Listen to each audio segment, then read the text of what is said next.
que a gente tem que falar do Espírito Santo dentro das nossas vidas aqui agora. Tem algo mais preparado para a gente, eu quero conhecer. Eu estou empolgado. E aí Eliú fica, por isso que eu falei de confissão ali, por isso que eu falei de a adoração faz esse tipo de coisa. Nada mais, nada menos do que repetir para os céus e para você mesmo quem ele é.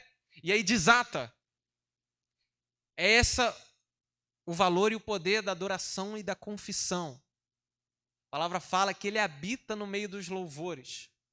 Quando você começa a adorar, sai de cena a situação que estava te prendendo para o governo e o trono dele vir na hora que ele quiser e tomar controle daquilo que você está acontecendo. Paulo entendeu isso. E ele olhou para as algemas e falou, eu, da minha força, não consigo tirar isso aqui de mim. Vamos fazer a única coisa que resta, confessar o Deus que trouxe a gente para essa cela. Eu creio que ele tem o melhor para mim. E começar a confessar. Começar a repetir quem Deus é. Porque a diferença não está em Deus saber que ele é santo, porque ele já sabe. A diferença não consiste em Deus saber que ele tem poder para estancar uma hemorragia de uma mulher. Agora a diferença é quando você entende isso. Porque no meio de 2 ou 3 testemunhas, diz a palavra, toda a palavra é verdadeira, toda a palavra se destranca e se manifesta. Quando aquela mulher entendeu que ele tinha poder para curar a hemorragia, porque Jesus já sabia mesmo, ele é santo. Quando ela entendeu, fez a diferença, porque no momento que ela disse para ela mesma, ela fez confissão e desatou. Porque no meio de 2 ou 3 testemunhas, toda a palavra é verdadeira. E desatou. E dali, quando ela tocou, saiu alguma coisa e se manifestou. Quem está começando a entender o que está sendo dito aqui? E aí eu pude entender isso. Eu pude começar a entender. Agora, Cantares 8:5. Quem é essa que sobe do deserto e vem encostada no seu amado? A gente sabe que o livro de Cantares é um livro que fala do noivo e da noiva. E ele fala assim sobre a noiva. Quem é essa que está vindo do deserto e está recostada no ombro do seu amado? Ele não vai tirar o teu deserto, ele vai ensinar você a buscar um lugar, o ombro dele lá dentro. Quem é essa que vem do deserto? E por mais que a gente vai voltar para o jardim, agora o papo é outro. Já que a gente não tem jardim, o ensino dele é Deus calibrando os nossos olhos para encontrar ele no meio daquilo que a gente está passando. E isso vai salvar a gente. O local ideal, cara, é onde ele está. Eu tenho aprendido isso. Quem é essa que sobe do deserto reclinada sobre o ombro do seu amado? Essa é a noiva que ele está esperando. Agora escuta isso aqui. Se você ainda está esperando um local adequado, um pastor adequado, uma igreja adequada para você poder manifestar o teu amor por ele, você não está entendendo o evangelho, nunca entendeu. Prestem atenção. Quando eu era pequeno, eu me lembro que meu local preferido que minha mãe me levava, na época não tinha um McDonald's, a gente fazia um percurso, ela me levava no McDonald's de São Francisco, depois a gente ia para o Plaza, no Plaza tinha loja de roupa, eu era pequeno e gostava de correr no meio das roupas e ficar perdido ali dentro, como se fossem cortinas. Eu ficava como criança, um pouco mais velho do que Zora, me perdendo ali no meio das roupas, atravessando as roupas. E minha mãe ficava vendo as roupinhas dela. E eu me lembro que eu me perdi dela nessa brincadeira. Aquele era o meu local preferido. Era o ápice da minha infância. Eu contava as horas para estar lá. Se transformou no inferno. Porque eu perdi a presença que dava sentido à minha vida e que dava sentido à brincadeira e que era responsável por fazer aquele lugar ser um paraíso para mim. De repente, o meu local preferido, adequado para eu manifestar toda a minha infância, toda a minha energia, se transformou no inferno. Agora guarda isso. Aí vai para 2015. Estava assistindo um documentário. Era o bombardeamento da Síria. Escombros. Uma entrevista, talvez CNN. E o pai, tinha um pai dando entrevista, chorando, desesperado pela tragédia que tinha acabado de acontecer. Ele tinha perdido várias famílias. E tinha uns escombros ali. Atrás dele, tinha um filho dele. O filho dele estava brincando nos escombros. Completamente avulso, avoado em relação ao que tinha acabado de acontecer ali. Provável que ele estava presente ali. Mas por que você acha que ele estava brincando nos escombros numa cena trágica de holocausto, de genocídio? Ele sabia que na frente dele Estava o pai dele. E tinha acabado de acontecer a maior tragédia. Você vai pedir para Deus te livrar e te colocar no local adequado para que, porventura, possa tirar o problema que você possa estar vivendo hoje. Não vai adiantar. Porque o que dá sentido ao que você está passando é a tua figura paterna, é o Deus que te criou. E é a perda da visão dele no meio do problema que você está passando que gera a tragédia, não a tragédia em si. É a perda da figura que te guia, o bom pastor que a gente canta aqui nesse lugar, que define, dá sentido. Cara, quem está entendendo o que eu estou falando? E se você entender quem ele cara, você vai ser capaz de dançar nos escombros, como aquela criança. Acabou de acontecer uma tragédia, ela não tem nem noção do que aconteceu ali, mano. Não tem noção do que acabou de acontecer. Não tem noção de que provavelmente ele estava dançando e brincando em cima dos escombros e tinha os amiguinhos dele ali embaixo. Porque não tinha começado a escavação ainda, mas a câmera pegou ele. E provavelmente os amigos que ele brincava estão ali. Mas ele estava brincando porque ele tinha visto a figura do pai dele. Ele não tem interesse de livrar a gente da maca porque ele quer fazer um povo maduro, mas ele, presente e calibrando o nosso olhar, dá sentido à maca. E é por isso, lembrando também o testemunho da Tamires, Deus não livrou ela da maca quando ela ficou no hospital, mas ela viu alguém entrando no quarto daquele hospital, de calça jeans, e ela entendeu que era Jesus. Ela esqueceu que ela estava no hospital. Porque os olhos dela viram um rei, cara. Ela esqueceu. Eu estou te falando, o que você precisa é conhecer ele, o caráter dele de uma medida maior. E essa é a proposta dessa casa, cara. E quando ele veio, e aí veio o Messias. E o que acontece? Ele livrou ele do Império Romano, os judeus? Não. É muito engraçado isso. Porque todas as expectativas dos olhos estavam sobre Cristo. E os 12 discípulos ao redor dele agora. Algo vai acontecer. Ele entrou em Jerusalém. Quem que ele vai matar? Vai matar Herodes primeiro ou vai matar Caifás, aquele religioso? Ele morre. Toda a minha esperança estava depositada nele. E eu até concordo com o ateu que falou, para que eu vou acreditar em Deus? Um Deus fraco. Morreu na cruz. Que figura de potência e majestade é a cruz, cara? A gente é cristão, está acostumado com a cruz, mas a gente tem que levar em conta que os caras não entendem nada. Ah, Deus que é para que eu vou querer um Deus que morre entre dois ladrões? E esse pensamento estava sobre todo aquele lugar. E aí você entende a proposta de Jesus. O discípulo de Emaús é a figura de tudo aquilo que eu estou falando aqui. Cabisbaixos, voltando desesperançosos para casa. E aí você só entende o Messias quando você para pensar na estratégia dele. É que ele não veio acabar com o mal. Cara, se Deus te livrar, amanhã você vai ter medo de novo. Tem algo mais profundo que Deus quer tratar do que ameaças interiores. A estratégia dele não foi exterminar o mal, trazendo Jesus, mas foi aumentar a tua percepção de quem ele é quando ele nos dá o Espírito Santo. E o Espírito Santo é aquele que sonda até as profundezas do próprio Cristo, como fala a palavra em 1 Coríntios. E ele te dando uma visão mais adequada, não de quem é Satanás, mas dando a visão mais adequada de quem ele é e da majestade dele, isso redefine e dá sentido à tua vida. E ele traz para a gente o Espírito Santo. Ele não acaba com Satanás, pelo contrário, ele redireciona nossos olhos através do Espírito Santo, para a gente poder conhecê-lo.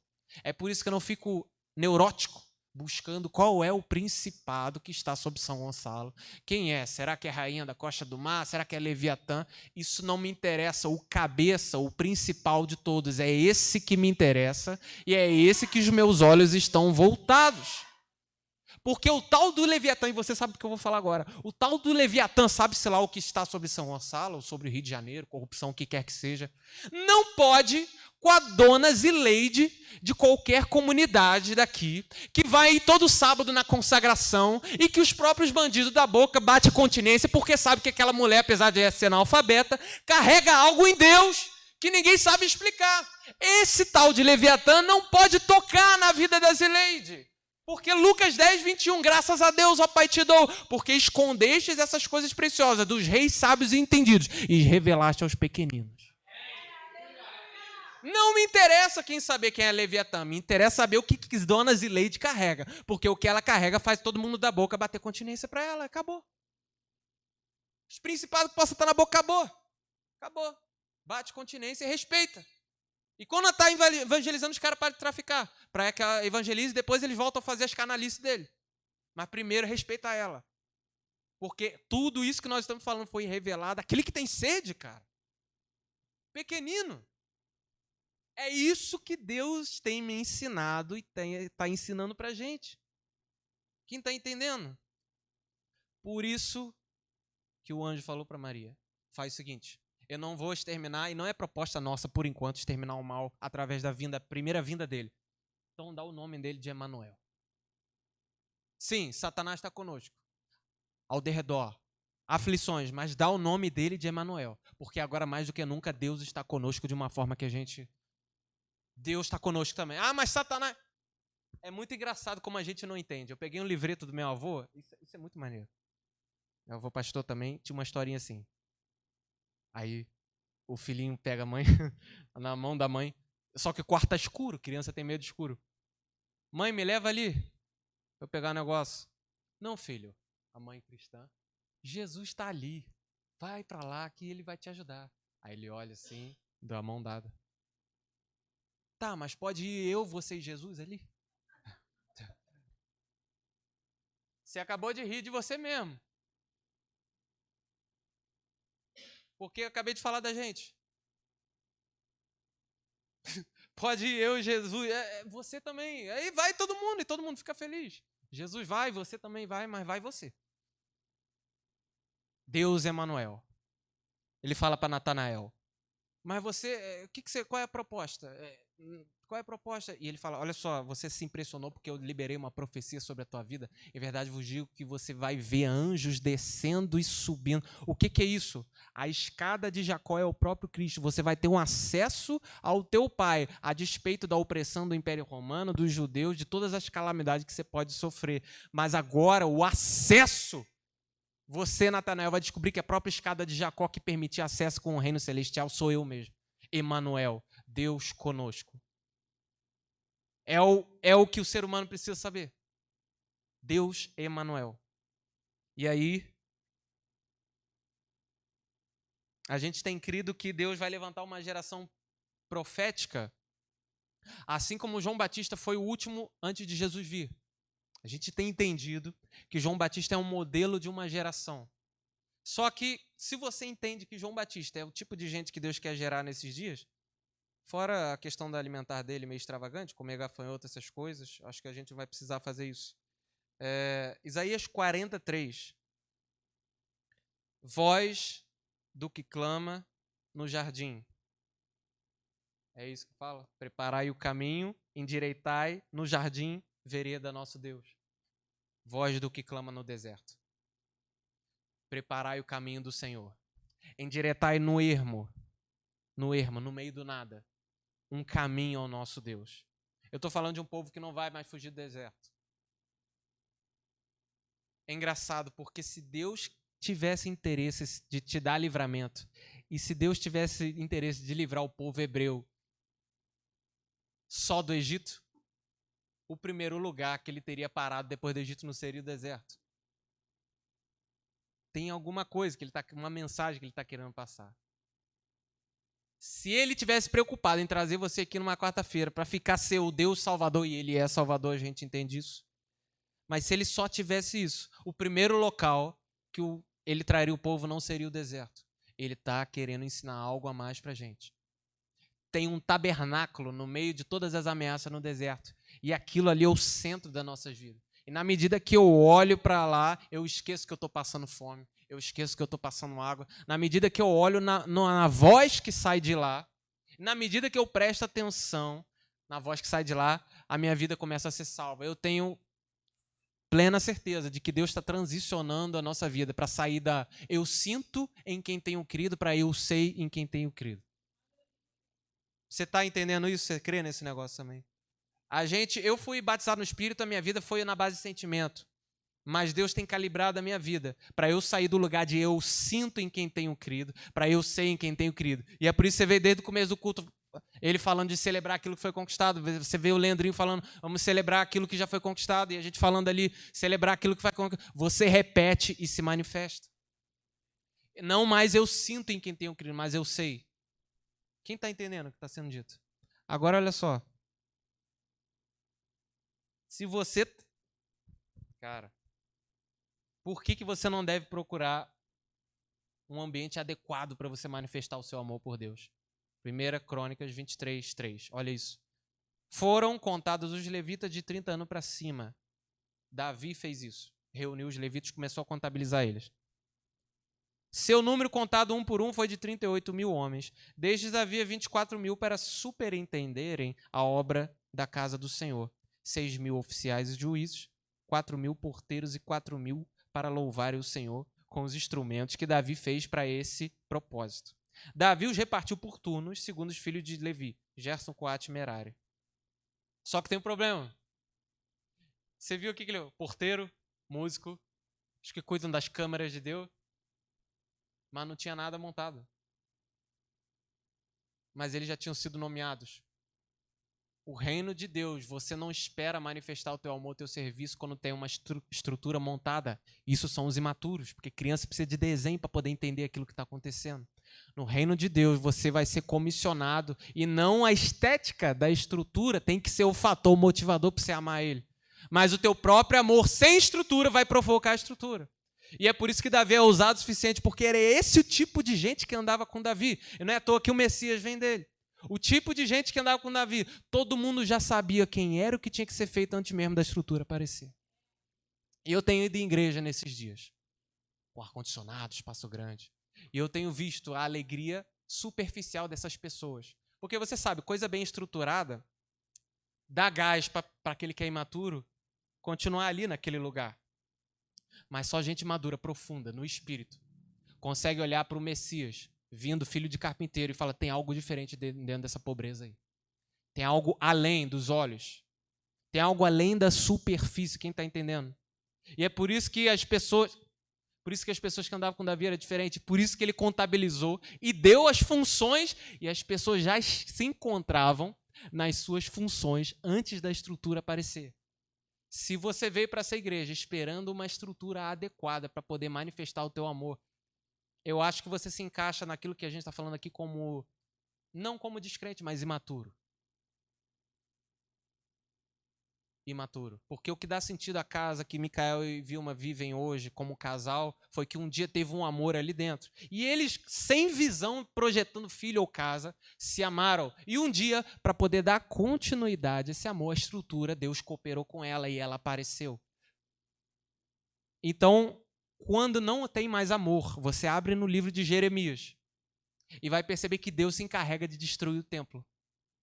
O próprio Deus destrói o templo. Por quê? Porque era um período de apostasia onde todo mundo já tinha esquecido do seu primeiro amor, do relacionamento com Deus. Então não tem sentido a estrutura estar de pé se o propósito é a essência, o amor já foi embora. Então ele derruba. Então não tem mais sentido essa estética desse tempo estar de pé, porque o teu amor por mim já foi embora. Não passa de palavras vãs sem sentido. Ele mesmo se encarrega de destruir estrutura. Então o que Deus espera de você é que você venha para cá e olhe, e tá, ok, goteiras, sem o ar-condicionado funcionando adequadamente. Mas se você quiser vida, eu tenho para dar. Por aquilo que eu passei com ele. Eu vou te contar no que aconteceu em 2010, no meu quarto, na virada daquele verão, porque eu lembro do que aconteceu naquele quarto. E desde então eu tenho estabelecido uma quilometragem rodada com o meu Senhor. E se você quiser vida independente de estrutura, você vai achar aqui nesse lugar. Vai achar. Vai achar. Vai achar. Vai achar. Porque livro com muito desenho é para criança. Depois você cresce. O livro fica sem desenho. E fica até melhor, porque a gente se pega, quando quem tem hábito de ler aqui, a gente fica imaginando a cena que a gente está lendo. E é até melhor, de modo que os desenhos se tornam dispensáveis. Muito melhor a gente ficar com a nossa imaginação do que os desenhos para ajudar a compreender o que está escrito ali. Então eu olhei e observei algumas pessoas esses dias, foi útil. E eu falei, caraca, os caras estão no gás da estética. E eles não estão nem percebendo. Se pintar uma tribulação ali, os caras... Graças a Deus, porque Deus tem me conduzido para outro lugar. E Deus está te conduzindo para outro lugar também através dessa palavra. Eu acho que, só para firmar, eu vou ter que ler com vocês de novo. Quer dizer, vocês não conhecem, eu já li com a Vilma. Esdras 4. Olha isso aqui. Pra você não fingir que são palavras minhas. Esdras 4. Só para você entender. 4. Deixa eu ver aqui qual é o versículo.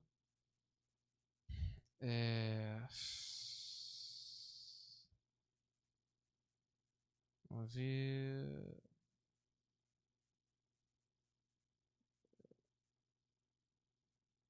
Não, peraí, deixa eu ver aqui onde é que tá.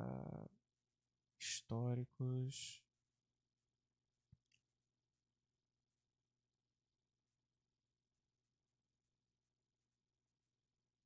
Deixa eu ver aqui.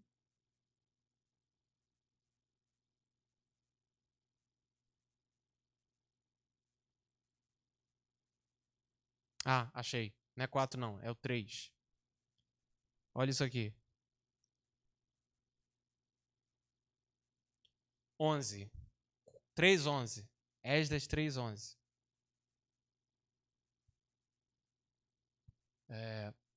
Inauguração dos fundamentos do templo e da casa de Deus, quando eles saíram do exílio babilônico. É o que estava acontecendo aqui.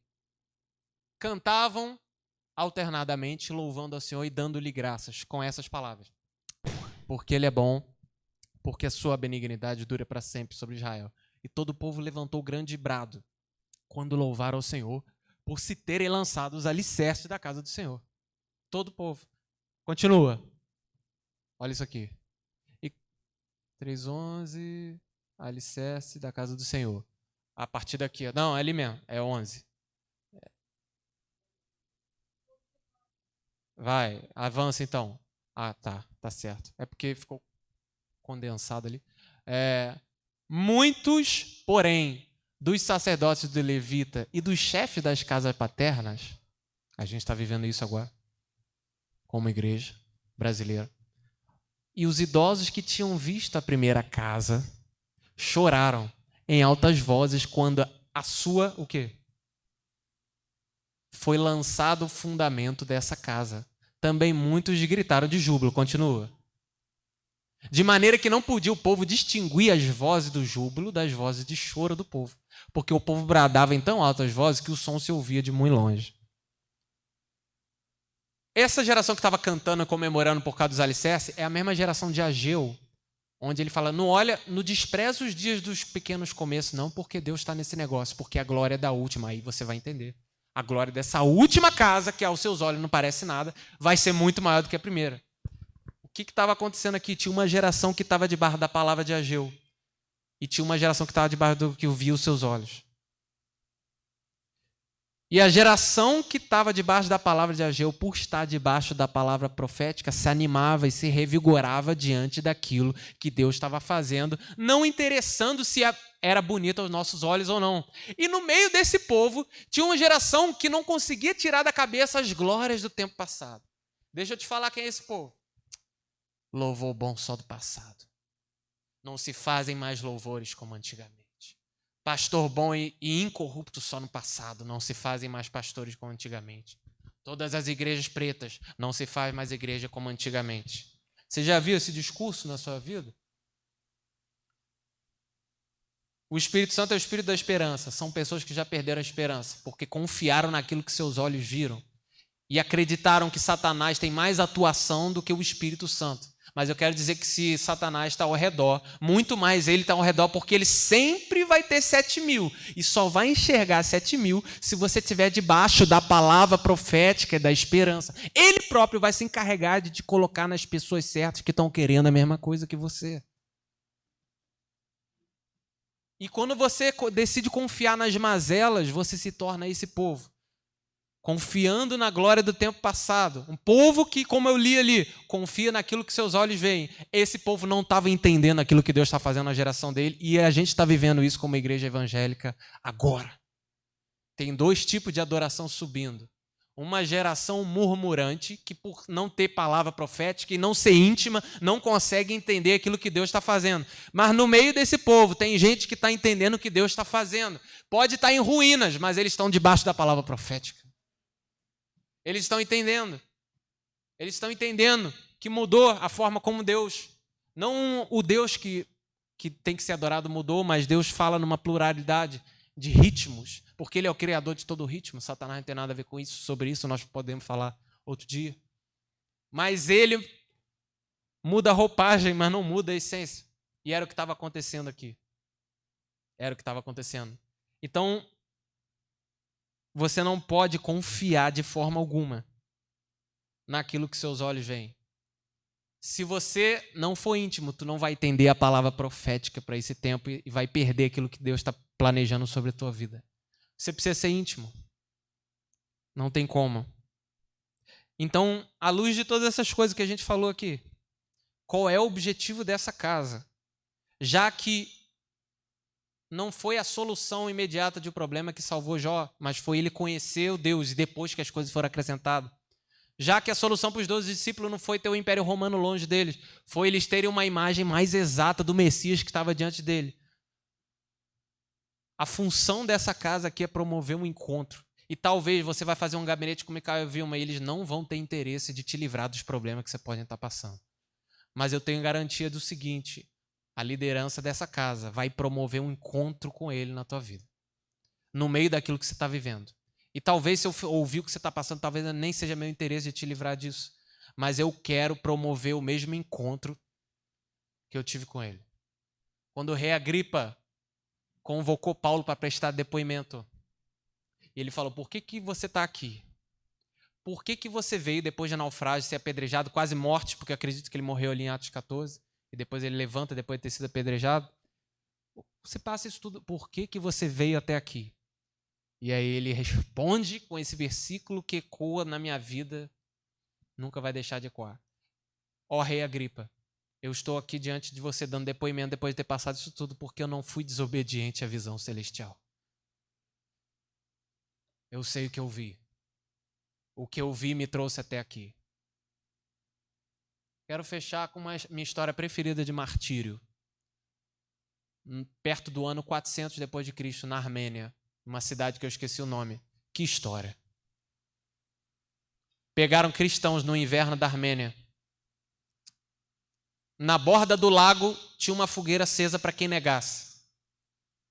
Obrigaram eles a entrar no lago congelante e morrer até ali, de frio e de afogamento. E os romanos se colocaram na margem, vai, entra todo mundo e morre. Se confessar, tem uma fogueira e comida e a roupa aquecida para vocês. E eles entraram. Eram 40, se não me engano, ou 39 cristãos.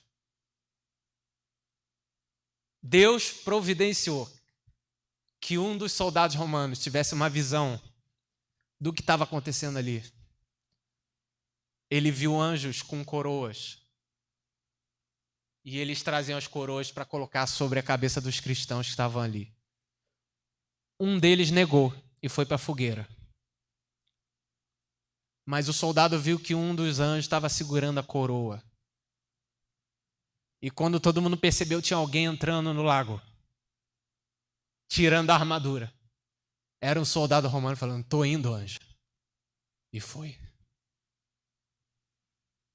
Eu não fui desobediente à visão celestial. E ali nasceu e morreu um cristão. Em questão de segundos. Ninguém pode arrancar de dentro de nós aquilo que a gente viu da parte dele. É por isso que eu estou falando que você precisa conhecer ele. Você não tem que ficar métodos psicológicos, TikTok para resolver. Para! É ele! Você precisa de uma visão mais adequada do teu Senhor. A mesma visão que acabou desestruturou esse soldado. Essa é a minha história preferida de martírio. Tô indo, anjo. E tomou a coroa. E ficou com a coroa, graças a Deus. Ficou. Foi coroado com a vida. É minha história preferida. Uma visão de quem ele é o que a gente precisa, cara. Aí vai o quê? Vai inventar mais uma programação para entreter a sua vida, uma igreja? Qual é o próximo método de igreja para prender você aqui que a gente vai inventar? A gente vai esperar outro? Ou será que a intimidade nunca deixou de ser a chave por aquilo que ele quer encontrar os seus servos? Mas a igreja não consegue prestar atenção. Ela quer um negócio para entreter. É por isso que ela estava acordada na hora que Jesus se transfigurou, mas na hora de gerar a visão, Pedro, Tiago e João estavam dormindo, porque a igreja não consegue se manter acordada no ambiente de intimidade. Ela precisa de entretenimento. Mas na hora da manifestação, ela estava acordada. Na hora que ele começou a brilhar, Pedro estava acordado. Mas na hora da gestação, da produção da visão, eles estavam dormindo. Deus não vai abrir mão dos métodos dele de intimidade. O único método para se estar perto dele, sobreviver nessa vida penosa que a gente tem, é ainda estar colado com ele, perto dele, falando com ele, ser achado com ele. Ser achado, ele não vai... A igreja inventa método, muda, mas ele não muda, ele não pode mudar. Ele não muda. Não tem outra. Você precisa ser íntimo, não é porque isso é tema de pregação de quarta-feira, é porque senão você morre, você não está entendendo? Se você não for íntimo como filho de Deus e cristão, você morre. E a igreja não consegue entender o lugar da intimidade, que é onde você adquire a visão adequada dele. Porque quando Moisés subiu para ficar 40 dias em intimidade, para adquirir a instrução para o povo, eles falaram, eu não sei o que aconteceu com esse homem Moisés. Façamos deuses que vão adiante das nossas necessidades. Por quê? Porque desde muito cedo a igreja não consegue reconhecer produtividade no lugar da intimidade. Não consegue discernir que para eu ter uma visão mais adequada dele, eu vou ter que gastar o tempo que for necessário diante dele. 47 dias no monte, não é 40, porque 7 dias foi só Deus acabando com Moisés, deixando ele parado. Para quê? Para desacostumar Moisés dos próprios esforços de se adquirir a presença de Deus. Ele deixa um tempo estocado e depois começa a se revelar para a vida dele. E aí o povo, não entendendo, fala, isso não é interessante para a gente.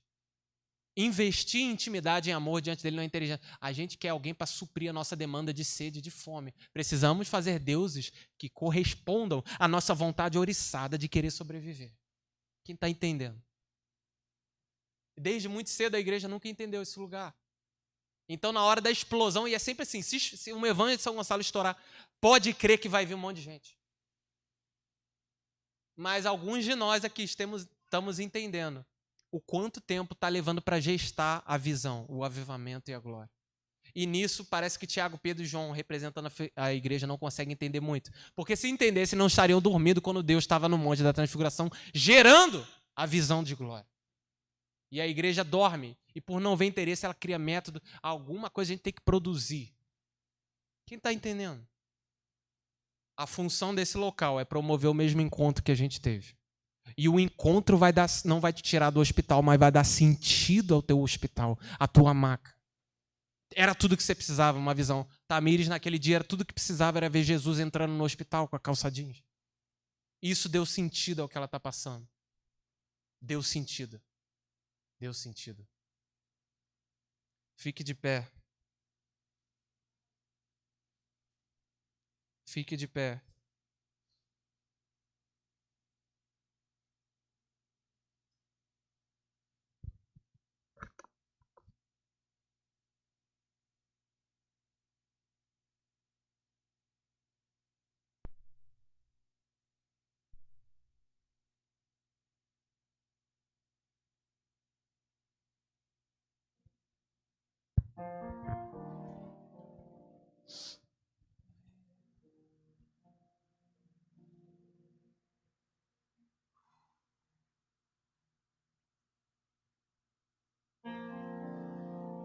Queremos conhecer.